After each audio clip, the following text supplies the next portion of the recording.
19. All right, let's got a roll call to order of the Fairmont Area School Board meeting of Tuesday, March 24th, 2026. All are present except for Chair Nicole Green, who is absent. Vice Chair is myself, and I will fill in her role. I guess we'll start with the Pledge of Allegiance. Pledge allegiance to the flag of the United States of America and to the republic for which it stands, one nation, under God, indivisible, with liberty and justice for all. All right, do you have in your packet board meeting minutes from March 10, 2026? I need a motion and second. I'll make a motion to approve the minutes from the March 10th, 2026 school board meeting. I'll second it. Any further discussion? Hearing none, all in favor of approving the minutes for the proper meetings, say aye. Aye. All opposed, same sign. Motion carries. We have an agenda. It's green. It's in front of you. Need a motion to either amend the agenda or approve it. I'll make a motion to approve the agenda, the green agenda, March 24th, 2026. I'll second it. All right, any discussion? I'll note that we were going to have a presentation about the junior spring play, but I think they're probably tied up with the band, choir, orchestra concert tonight. And their intent is to come to a future meeting closer to the high school performance and have both groups for the junior and senior high students come at the same time. Very good. All right, all in favor of approving the agenda?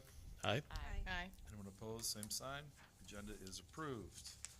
As I noted, we have no celebrations. We'll move into the superintendent's report and calendar. Thanks, Mike. Brief report tonight. I will provide additional comment when we get to the end of the agenda for the board committee reports for community education, the policy and curriculum, and Southern Plains. I'll add to those reports at that time some details. Just a reminder, we're in the budgetary planning process and narrowing down our scope of that work. I've just had that on there as a reminder of the last few meetings. Regarding our enrollment, again, we're down a few students from where we were a few weeks ago.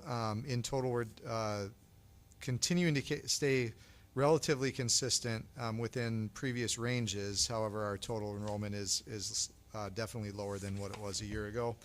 The only other thing I wanted to comment on, the end of last week, I attended the Minnesota Association of School Administrators Spring Conference in Brooklyn Park. George Kuros was the opening keynote speaker, provided a lot of valuable insight, did a phenomenal job, is well renowned in the education field.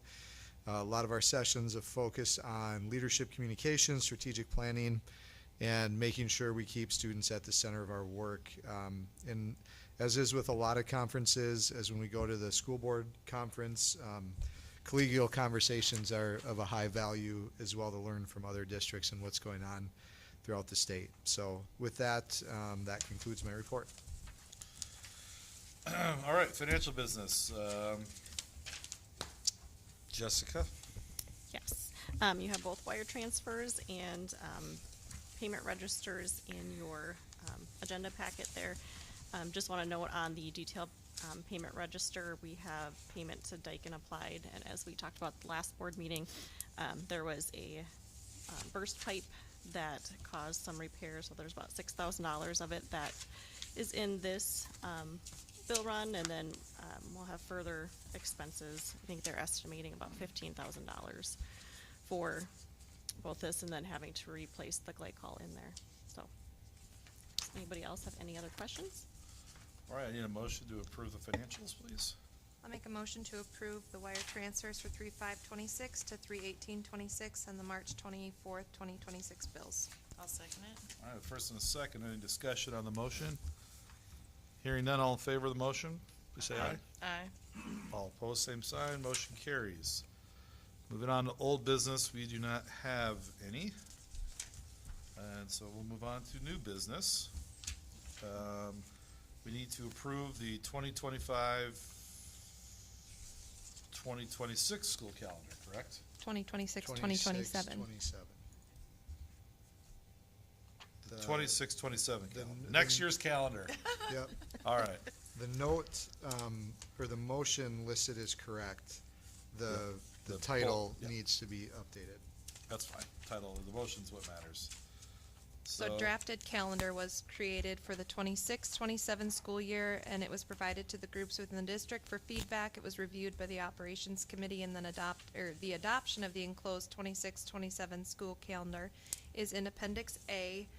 So you can review that. I would just note that the only major changes or bigger changes would be no cardinal days, and instead just doing teacher in-service days for next year. So I will make a motion to approve the 26-27 school calendar. Is there a second? I'll second. Any discussion?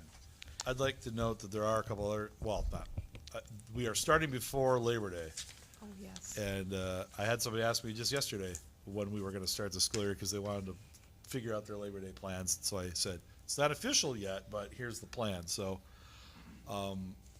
it's still September, it's a Tuesday in September, September 1, and then that Friday of Labor Day weekend would not be school, so that would be a 4-day Labor Day weekend for those that are concerned. And that's in alignment with the statutory update that our legislators enacted for the 26-27 school year and the 27-28 with the placement of Labor Day to allow us to start on September 1st for those 2 school years only. That's because Labor Day is very late in those 2 years. Correct. Other highlight to note, no changes in graduation for next school year, but people that are sophomores now will likely have a different graduation date when they're seniors. When I say date, I mean day of the week. Graduation is June 6, 2027 for next For year. our current juniors. Correct. All right, any more discussion on the calendar? I'll just add too, Jen noted that there were additional professional learning days or teacher in-service days. Typically, we've had 10 of those throughout the school year, and next year we will have 12. And we are still above the state minimum requirement for number of student contact days. The state minimum is 165. We're scheduled for 167 at the elementary, 168 at the junior, senior high school, which certainly increases the likelihood that we may implement e-learning days at some point next school year during inclement weather. We'll cross that bridge if we're so unlucky to have that. Absolutely. Last thing I should note, the calendar process, at least for me, since I've been on the board, which has been, I don't know, 7, 8 years, it's kind of changed. It used to be a pretty inefficient way to go through it, and Andy has streamlined it to be it's a lot better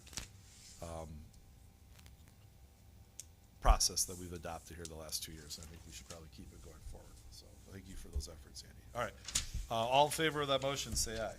Aye. Aye. Anyone opposed? Same sign. Motion carries. The 2026-2027 school year calendar is adopted. Now we have a contract, CER, SMEC building contractual situation. Dan? As noted in Appendix B, it is being recommended that the contract for the community education resource lease with the city of Fairmont be non-renewed for fiscal year 2027. Plans have begun to relocate the CER offices to the Fairmont Elementary School. The planned location is what was formerly occupied by the Open Door Health Center. The transition is scheduled to occur this upcoming summer. This change will result in a cost savings for the school district, as well as some further opportunities for expanded CER programming here in the building.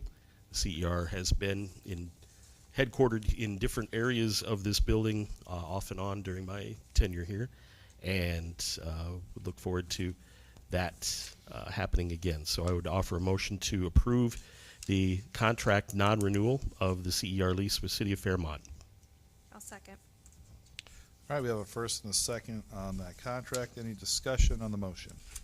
I will add, when our previous memorandum of agreement for the use of the SMEC building was expiring with the city, it was mutually agreed that it would be a 1-year lease of the space. So this is the expiration of that 1-year lease. We have communicated letting the city know of our intent to make this change.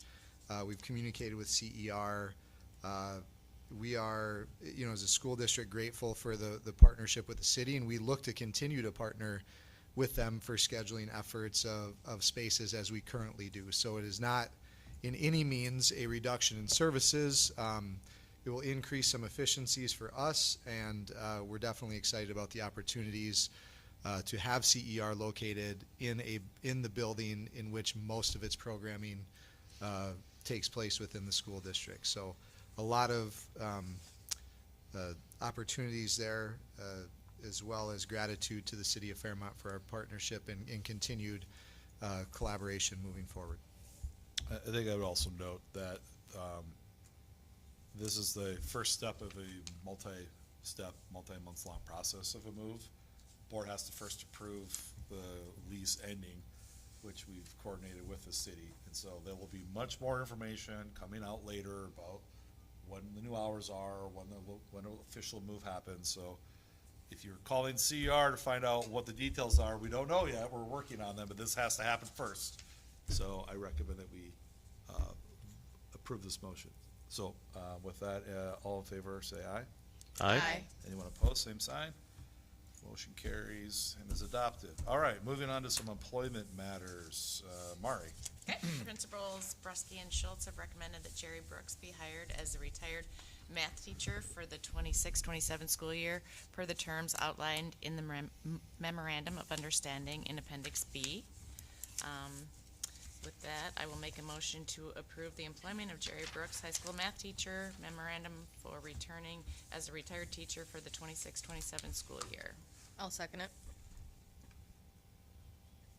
And Principals Brusky and Schultz have recommended that Brad Haugen be hired as a high school long-term substitute, effective 3/17 to 6/3/26. With that, I'll make a motion to approve the employment of Brad Haugen, high school long-term substitute teacher, effective 3/17/26 through 6/3/26. Second. All right, there's a motion for employment for both individuals. Any discussion? I'll just add that the retirement hiring, the terms of the memorandum are identical to what they were a year ago. Last year, And yeah. per that, it's required because you're rehiring a retired teacher that we renew that annually. I'm happy to see Jerry back, and see Brad back again is kind of fun too. So all in favor of the employment motion, say aye. Aye. Anyone opposed, same sign. The motions to approve the employment are adopted. Moving on to board committee reports. CER, Mari, do you have anything to report on the last? Well, the big one was the move. Summer planning is going on. There'll be some new offerings, line dancing for all ages, flour milling, which we all thought at the meeting was like flowers, but it means flour like ingredient in baking. Hopefully they're going to be adding dog obedience. Flour milling, like we got grain and wheat, and we're gonna They're roll going a to mill stone it, over it. like to healthier versions of baking things. Oh, it's not like someone with a big old grind. No, I don't. No. It seems like a big mess if we do that. That so. sounds like a big mess either Yeah. way. All right. The community calendar, which was originally started by Visit Fairmont, they're deciding what's going to happen with that in the future. Apparently, this summer, what it's on, that program will not be available. So, going forward, stay tuned for news with that. There is an exciting partnership with 4-H. They wouldn't give us very many details, but it'll be more offerings this summer partnering with them. The summer catalog goes live April 14th. They're still getting new class offerings and instructors. And as per usual, the Tiny Tots sports camp always fills up. The after-school art class is getting close to a cap. And Cardinal Prime for March is the highest number of participants yet. So that's all I have, Andy. Excellent. I think it's our third year of Cardinal Prime, and we knew last year was going to be learning when we implemented the fee structure and to see how the ebbs and flows would go, but to have in year two at this point, our highest attendance is a very, very positive indication for the future of that program. So that was exciting. I would just add that the advisory committee asked really good questions about the office site move, and were supportive of that that transition as well. And one component I forgot to mention is also a very important fact is the pending decision of the city on what to do with that building with potential sale and development. So by us making or approving this action now, we get to stay in control of when that move happens and have a better understanding of what our needs are within the district. So. And a good point that you brought up. It's good for having the advisory back in one of our school buildings so they can see what's going on, and I mean, it'll be nice to be back here. As a consumer, a family that can use this Cardinal Prime, it's fantastic. They do just such a fantastic job. My kid gets mad if I pick him up early. Well, that's the other thing. In April, they're trying to plan some nights for kids that are in Cardinal Prime that when they get picked up early to do, they save the more fun things sometimes at the end of it, and the kids don't want to leave, so they're hoping to having a couple nights where they can just come. The Cardinal Prime families can come and enjoy those activities. So as a family that uses it, I very much appreciate that that's working, and the folks that are working at it do such a nice job.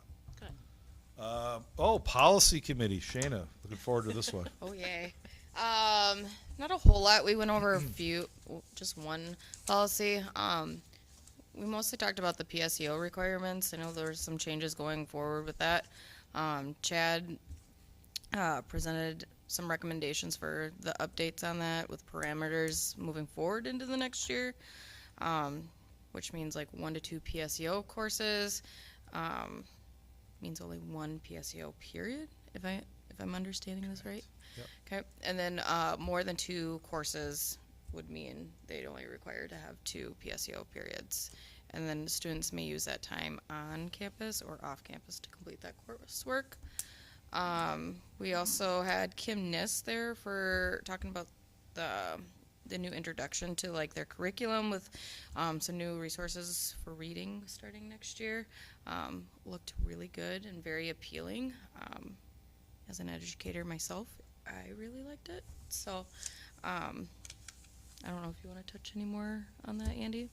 The one policy update, Jessica, you brought that forward, and that will have some significant adjustments.